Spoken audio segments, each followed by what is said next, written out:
8日开始，东北风开始到南，这几天出门拢已经会当看到民众开始咧穿外套。明仔载是立冬，人讲立冬保喙空，冬天爱食补，这修成了后，嘛爱谢平安。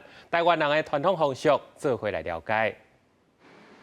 这几天天气渐渐变寒，侪民众出外行伫街仔路拢穿外套长午。也若拜四，就是24节气的立冬，有民众提早一天，较无人赶紧来买姜母鸭食补。天气变冷啊！明仔载是立冬的。系啊，所以今仔买来食啊。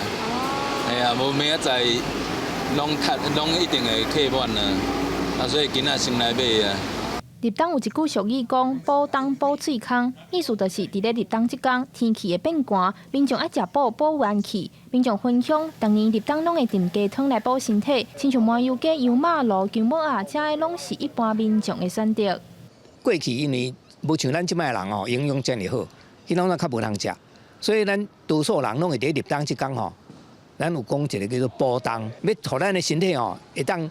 伫寒天的时，较袂去着病呢。立冬保喙空，就是要趁这个机会，食一个好的物件，ਠ一个喙空啊。无用一冬身体会较爽，大家除了趁立冬即天食较好的补身体，也有另外一句俗语讲：立冬收成期，鸡鸟较会啼。台语老师表示，年尾若是有好收成，嘛会好着鸡仔、鸟仔，所以立冬到位，代表一年就要结束。有一寡民众也伫旧历10月15下元进前，透过谢平安祭典来感谢神明规年抗天的保庇。谢平安嘛会当讲是台湾的感恩节。